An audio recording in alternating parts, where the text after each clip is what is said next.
राधे राधे दोस्तों। तो कैसे हैं आप सब? आई होप अच्छे होंगे।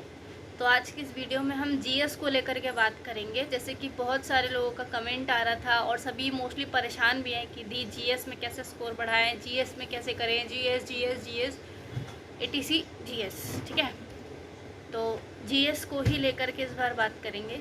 देखो, जीएस में ना मतलब आप लोग क्या करते होगे, आप लोगों ने सिलेबस भी पढ़ लिया होगा, आप बार बार प्रैक्टिस भी कर रहे हो, पीवाईक्यूज लगा रहे हो, पर मॉक लगाते हो, वहाँ जो क्वेश्चंस आते हैं वो बना नहीं पाते।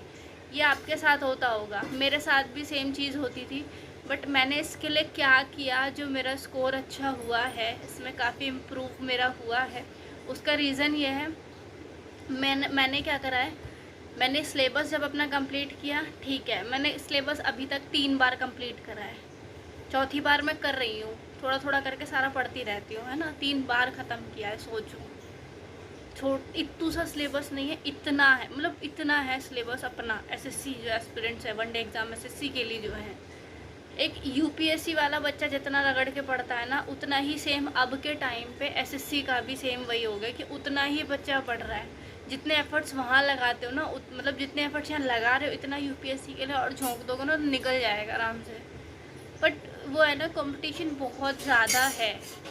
अगर मैं एक रियल फैक्ट हो या नहीं वो आप लोग देखें, बट मुझे जिस हिसाब से दिखता है as compared to UPSC, SSC में ज़्यादा कंपटीशन है ना, यूपीएससी के कंपैरिजन में। ठीक है, और खैर वो चीज़ बाद में छोड़ेंगे, हम जीएस को लेके बात कर रहे हैं। अब देखिए, सबसे बड़ा सवाल ये है कि मॉक लगा रहे हैं, मॉक में अलग अलग तरीके से क्वेश्चन पूछते और हम फंसा नहीं पाते।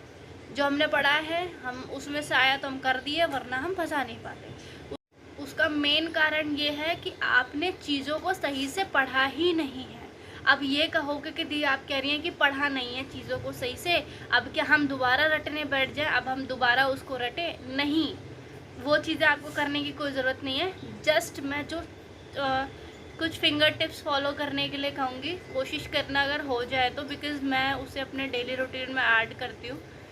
अगर मैं थोड़ा फ्री भी बैठी हूँ तो मतलब ये नहीं है कि रील स्क्रॉल करो, उसकी जगह पे हम कुछ और कर सकते हैं। वो चीज़ मैं यहाँ बताऊँगी आपको, और वो ऑलमोस्ट सारे टीचर्स जो भी यूट्यूब पे है वो सब अवेलेबल, मतलब सब लोग प्रोवाइड कराते हैं वो चीज़ें, तो वो आपके लिए इम्पॉर्टेंट हो सकती है। स्पेशली मैं परमार सर का नाम लूँगी, वो इस चीज़ के लिए बेस्ट रहेंगे। ठीक है, अब बता दूं, जैसे कि CHSL का नोटिफिकेशन भी आउट हो गया है। मैंने जस्ट अभी 20-25 मिनट पहले ही अपना फॉर्म अप्लाई किया है। मेरा CHSL हो मतलब अप्लाई कर दिया है मैंने मॉक भी लगाया था, बट स्कोर कम बना है। पहला ही मॉक लगाया था CHSL का अभी, उसमें मेरा 119 मार्क्स बना है, पॉइंट भी है, 0.8 पॉइंट, 119.85 मेरा स्कोर बना था। बट वो कम है क्योंकि पिछले साल जब मैंने टियर 1 का एग्ज़ाम दिया था तो वहाँ मेरे 128 नंबर थे, मतलब थोड़ा कम किया है मैंने इंग्लिश में। और मेरा क्या कहते हैं, मैथ्स का सेक्शन में मैंने काफ़ी छोड़ दिया, मैंने कर ही नहीं मॉक में इसमें, इस वजह से। ठीक है, तो जीएस अच्छा था, जीएस में मैंने 25 में से 21 क्वेश्चन सही किए। ठीक, और मैंने दिल्ली पुलिस के मॉक वगैरह में लगाती रहती हूँ, आप लोग देखती रहते हैं शॉर्ट्स में और एनालिसिस वीडियोस में मैं डालती रहती हूँ, आपने देखा है। ठीक, आपको क्या करना है मैं वो बताती हूँ। आप भटक रहे होंगे, 4 लोग कहेंगे कि इस वाले चैनल से पढ़ो, इस वाले चैनल से पढ़ो, इसकी पीडीएफ लो, इसकी पीडीएफ लो, इसकी बुक लो। ऐसी बकेती करने की आपको कोई ज़रूरत नहीं है, इतना ज़्यादा भटकने की ज़रूरत है। मैं ये नहीं कह रही हूँ कि कोई टीचर, ये वाला टीचर अच्छा है या ये वाला बेकार है, सब अच्छे हैं अपने आप में, सब सिलेक्शन दिलाते हैं, बट मैटर करती है आपकी कंसिस्टेंसी, आपकी स्ट्रैटेजीज, है ना, आपका पेशेंस, वो मैटर करता है। और आपकी राइट चॉइस कि आप क्या एक ही चीज़ को कंटिन्यू फॉलो कर रहे हैं, ना कि आप चक्कर लगा रहे हैं इधर इधर इधर इधर, हर जगह से मैं लपेटूँ। नहीं होगा ना, 10 जगह से करोगे तो। बेटर इज़ दैट कम चीज़ें पढ़ो, मल्टीपल टाइम्स पढ़ो, वो ज़्यादा आपको वो बेनिफिट होगी, है ना उससे। तो ये करना है। मैं बार बार कहती हूँ, कई लोग मुझे कहते हैं कि नहीं लूसेंट नहीं पढ़ी जाती, लूसेंट नहीं, आप इनकी देखो उनकी देखो। नहीं भाई, मुझे पता है लूसेंट पढ़नी थोड़ी टफ है, स्टार्टिंग में लगती है, बट आप उसको रटो मत ना, आप उसको रीडिंग करो। एक बार रीडिंग करोगे 20% सिर्फ समझ में आएगा, दूसरी बार करोगे थोड़ा और 20-30% समझ में आएगा, तीसरी बार करोगे वो आएगा, चीज़ें आपको वहाँ से मिलेंगी, मोस्टली डेटा आपका वहाँ से कवर होगा, है ना। एक एक पॉइंट उसमें इतना अच्छे से चीज़ें दी हुई हैं कि सारी चीज़ें वो कवर करवाएगा। और उसके लिए नोट्स के लिए माथा चाटने की ज़रूरत नहीं, हाइलाइटर ले लो, पेंसिल ले लो, जस्ट हाईलाइट देयर जो भी इम्पोर्टेंट पॉइंट्स हैं बस, और उसके साइड्स में लिखना शुरू कर दो, सिंपल। मैंने भी ऐसे करी है, मैंने भी ऐसे ही करा है। मैंने लूशन को कम से कम 2023 में ख़रीदी थी मैंने लूशन, 25 चल रहा है, मजा लो भी मैंने ना पढ़ी हो, तब से लेकर अब तक मैं उसको रगड़ रही हूँ। और देखो कोई छोटा मोटा एग्ज़ाम नहीं है, एसएससी दे रहे हो, इतना खुद भी पता है सिलेबस क्या है। आपको सिर्फ यहाँ हिस्ट्री, ज्योग्राफी, पॉलिटी, है ना, और इकोनॉमिक्स और स्टैटिक जीके या करंट, ये ही नहीं करना। नेशनल इंटरनेशनल करंट अफेयर आपको दोनों, ठीक है, नेशनल इंटरनेशनल करंट अफेयर दोनों रहता है। ये नहीं है कि सिर्फ इंडिया में क्या चल रहा है आज की डेट में सिर्फ वही पढ़ना है, नहीं, सारी चीज़ें, सारी की सारी चीज़ें यहाँ पे उठा कहीं से भी पूछ लेता है, समझ रहे हो ना। और सिर्फ इतना नहीं, साइंस भी भाई, साइंस वाले जैसे बच्चे होते हैं उनके लिए क्या रहता है, उनके लिए सिर्फ साइंस ही तो पढ़ना रहता है ना, फिजिक्स केमिस्ट्री बायो, बस और कुछ नहीं है। बट यहाँ पे उन साइंस वाले बच्चों का जो पूरा सिलेबस है साइंस का वो भी इंक्लूड है, आपका बाकी अदर जीएस के पोर्शंस वो भी इंक्लूड। अब खुद सोच लो सिलेबस कितना बड़ा है, कहाँ कहाँ तक करोगे, है ना। तो उसके लिए क्या ज़रूरी है, एक बेस्ट स्ट्रैटेजी, एक स्मार्ट वर्क होना चाहिए उसके लिए कि हाँ आपका एक क्लियर माइंडसेट होना चाहिए कि हाँ भाई मुझे पता है इतना लंबा मेरा सिलेबस है, तो मैं सिर्फ उन चीज़ों को टारगेट करूँगा जो मेरे लिए इम्पॉर्टेंट है, मेरे एग्ज़ाम से रिलेवेंट है, जो मोस्टली एसएससी का पैटर्न है, मैं उसके हिसाब से प्रिपेयर करूँ। ये मैटर करता है। अगर आप एक बार समझ गए ना कि भाई हाँ मैं जिस एग्ज़ाम को टारगेट कर रहा हूँ या कर रही हूँ भाई ये इस तरीके से होना है, टॉपर्स का ये कहना है। देखो टॉपर्स के बातों पे कभी मत आना, क्योंकि 10 अलग अलग हर साल नए टॉपर आएंगे, हर किसी की अपनी अलग स्ट्रैटेजी होती है। कोई मैथ्स में धुरंधर होता है, कोई जीएस में होता है, कोई अदर सब्जेक्ट में होता है, सब उस बेस पे अपना सिलेक्शन लेते हैं, ठीक है। बट मेरा आपसे कहना ये है अपने आप को पहचानना। अब करना क्या है मैं वो बता देती हूँ, बाकी बातें हो गई, ठीक है। आपको लूशन पढ़नी है, जस्ट उसकी रीडिंग करनी है, सिर्फ रीडिंग करोगे, रीडिंग हो गई।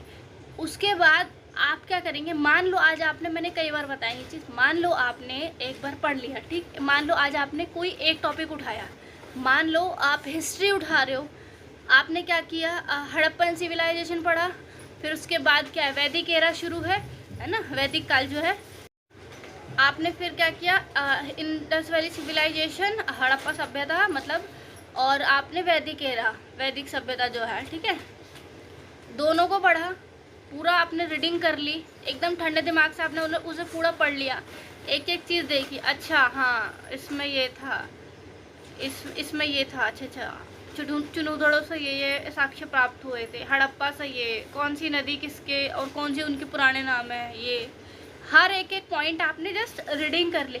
अब ऐसा तो नहीं है आपने रीडिंग करी तो आपको 1% उसमें से कुछ भी ना समझ में आया हो।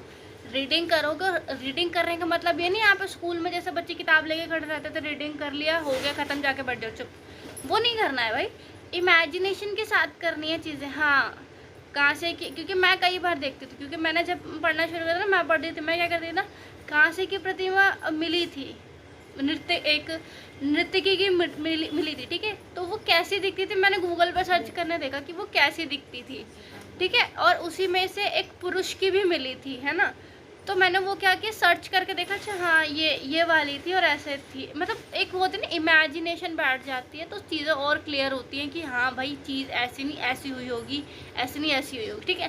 तो आपको वही करनी है, जस्ट रीडिंग कर रहे हो और उसको इमेजिनेशन में कन्वर्ट करो, ठीक है, उससे क्या होगा, आपको वो आगे भी याद रहेंगी चीज़ें, वो भूलोगे कम।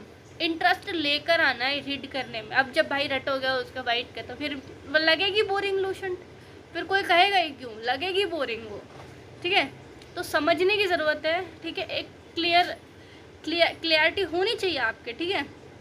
रीड हो गया, आपने क्या करा, इंडस वैली सिविलाइजेशन पढ़ा, वैदिक एरा पढ़ा, आप बुक बंद कर दी। पूरा पढ़ने के बाद एक सिंगल कॉपी लो रफ, मैं दिखा देती हूँ मैं कैसे करती हूँ। जैसे ये है ये है मेरी रफ, ठीक है। इसमें मैं मैथ के क्वेश्चन, जीएस के क्वेश्चन, रीजनिंग वगैरह सारे सब्जेक्ट है मैं इसी में सॉल्व करता हूँ। अब मैं कैसे कर रही हूँ मैं वो दिखा देती हूँ कि मैं जब बुक से पढ़ने के बाद जब मैं सेल्फ वो करती हूँ रिवीजन, तो वो मेरा किस तरीके से रहता है मैं आपको वो दिखा देती हूँ। जैसे कि ये देखो, मैंने यहाँ पे पॉलिटी पढ़ा था थोड़ा सा एक दिन, बहुत पहले का है, तो उसको मैंने बुक बंद करके जो मेरे माइंड में मैं याद कर पाई, अच्छा हाँ ये था, एम.एन. राव जो थे उन्होंने ये करा, ऐसे थे, सलाहकार समिति का कौन ये था, और गठन कब हुआ था, बैठक कब हुई थी, सारी चीज़ें मैंने इस तरीके से आप देख सकते हो रफली। जस्ट ये बुक के थ्रू नहीं है, ये मेरे माइंड के थ्रू है कि मेरे पास पेन है और मेरे पास सिर्फ कॉपी है, कितनी चीज़ें मेरे माइंड में आई, क्या क्या चीज़ें मेरे पे कवर हुई, सारी मैंने इस तरीके से लिख लिख के ओन प्रैक्टिस करी है। ये एक वे होता है जिससे आप काफ़ी अच्छी प्रैक्टिस कर सकते हैं, समझ रहे हो, ठीक है। ये मेरा समझाने का तरीका था आपको कि आप अपने आप में जितनी ज़्यादा प्रैक्टिस रखेंगे वो आपके लिए होगा, ठीक है। ये तो मैथ्स वगैरह है। इधर देख लो, ये हड़प्पा सभ्यता ही मैं कर रही थी, मैंने यहाँ मैपिंग वगैरह भी की हुई है और चीज़ें इस तरीके से लिख लिख के ये सब विदाउट बुक सॉल्व हुई हैं। ये नहीं कि साइड में बुक रखी हुई है, पढ़ा, पढ़ते पढ़ते दिमाग में आया, साइड में लिख लिख करके याद कि नहीं, एक बार पढ़ लिया, बुक बंद कर ली, जितनी चीज़ें मेरे दिमाग में आई पढ़ने के टाइम पे, जो जो चीज़ें मैंने कैप्चर किया, जस्ट कॉपी उठाई, पेन उठाया, उसको लिख लिख कर अपने आप देखा कि क्या क्या चीज़ें मुझे याद रही हैं। इस तरीके से आपको सॉल्व करने क्या है, मतलब प्रैक्टिस करनी है। करोगे, मैं डेफिनेटली बता रही हूँ आपको स्कोर इंक्रीज होगा। अब एक है पैटर्न समझने की बात की, पैटर्न कैसे समझे कि भाई क्या ही पूछेगा वो मॉक में, है ना। उसके लिए आपको जब भी मॉक एनालाइज करो, एक पोर्शन लिखो, हिस्ट्री, पॉलिटी, जियोग्राफी, अदर, ऐसे करके, स्टैटिक, साइंस, ऐसे करके लिखो। और हमेशा जिस भी चीज़ से क्वेश्चन पूछ रहा हो उस सब्जेक्ट के आगे नंबरिंग करके लिखा करो। आज इससे पूछा था, आपको एक नया, जैसे मान लो आपसे योजना तो पूछ रहा है, परियोजना भी पूछ ले, है ना। अभी जो संडे को दिल्ली पुलिस का मौका हुआ था उसमें योजना और परियोजना से सबसे ज़्यादा क्वेश्चन पूछे थे जीएस में, बहुत थे क्वेश्चन, कम से कम होंगे 4 से 5 योजना परियोजना से क्वेश्चंस, ध्यान से देखना, है ना। तो क्या हुआ, मेरा तो मतलब 2 ठीक भी गए, एक आध गलत हो गया था।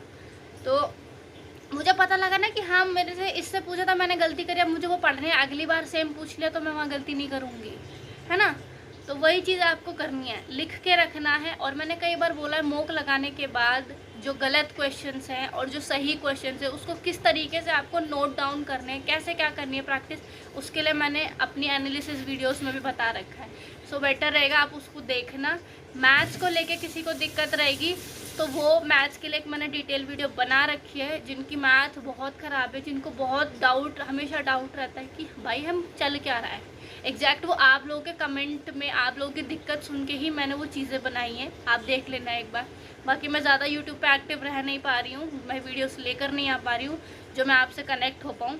टेलीग्राम पे कनेक्ट रहती हूँ मैं, बिकॉज़ मेरी मम्मी को हॉस्पिटल ले जाना आना, चेकअप वगैरह, फिर मेरे को अपनी पढ़ाई और अपनी घर सब कुछ मैनेज करना पड़ रहा है। सो मैं यूट्यूब पे एक्टिव नहीं हूँ, पढ़ाई मैं छोड़ नहीं सकती, है ना, वो मेरे लिए बहुत इंपॉर्टेंट। अब मैं चाहे कैसे भी करके कहीं भी टाइम निकालती हूँ, मैं करती हूँ बट उस चीज़ को। सो मैं आप लोगों को भी सिर्फ ये कर रही हूँ, आपका विज़न एकदम क्लियर होना चाहिए आपकी डेस्टिनी तक, ठीक है। तो बस इतना ही कहूँगी। एग्ज़ाम जो भी है वो लॉट ऑफ प्रैक्टिस मांगता है, लॉट ऑफ पेशेंस मांगता है ना। हार्ड वर्क सिर्फ मत करो, स्मार्ट वर्क पे आओ। ये मैथ्स वाले जीएस वाले दोनों के लिए सिर्फ हार्ड वर्क करने से नहीं होगा, स्मार्ट वर्क की भी ज़रूरत है। मैं भी गधा मजदूरी ही करती थी पहले, हार्ड वर्क घिसे जा रही हूँ, पूरा दिन पढ़ रही हूँ, रात भर पढ़ रही हूँ, बट मजा लो मेरी मैथ्स इम्प्रूव हो जाए, मजा लो मेरे जीएस इम्प्रूव हो जाए। नहीं भाई, मेरे साथ दीदियाँ हैं, सब ने मुझे गाइड किया, सब सीजीएल वाली हैं और बैंकिंग वाली हैं, सब ने मेरे को गाइड किया, नहीं ये वाला वे ठीक नहीं है जैसे तुम कर रही हो, ये है, इस तरीके से करो, गाइड किया सब ने मुझे। फिर मैंने कुछ उस हिसाब से एफर्ट्स लगा और आज मेरी मैथ्स भी अच्छी हो गई, मेरी जीएस भी अच्छी हो गई। तो सेम चीज़ मैं आप लोगों को कह रही हूँ, जो तरीका मैंने बताया है आप उस तरीके से पढ़ना, डेफिनेटली रिजल्ट मिलेगा। और मुझे ज़रूर बताना कि हाँ दी जैसे आपने बताया था एग्जैक्ट वैसे ही हमें इम्प्रूव हुआ है, ठीक है। और हर हफ्ते का एक टारगेट होना चाहिए कि आज मेरे मुफ्त में मेरा इतना कमाया तो अगला टारगेट मेरा ये, मैं उसे अचीव करके रहूँगा या रहूँगी, डेफिनेटली रिजल्ट मिलेगा। बाकी ज़्यादा लंबी हो जाएगी ये वीडियो अगर मैं बोलने लगी, फिर आप लोग को बोर लगेगा कि नहीं हम नहीं देखेंगे। चलिए, तो इतना ही मैं बताऊंगी। कोई डाउट रह जाता है तो आप कमेंट कर सकते हैं। बाकी इतना ही कहूँगी, हंसते रहो, मुस्कुराते रहो, अच्छे से पढ़ते रहो। राधा रानी आप सभी की इच्छाएं हमेशा पूरी करें। आप सभी बहुत जल्दी नौकरी लगेगी, मेरी भी लग जाए। मैं तो ये मनाती हूँ क्योंकि मेरा साथ भगवान पता नहीं देते, लेकिन हाँ मैं अपने ऊपर मेहनत कर रही हूँ। मेरा जब होना होगा होगा। राधे राधे।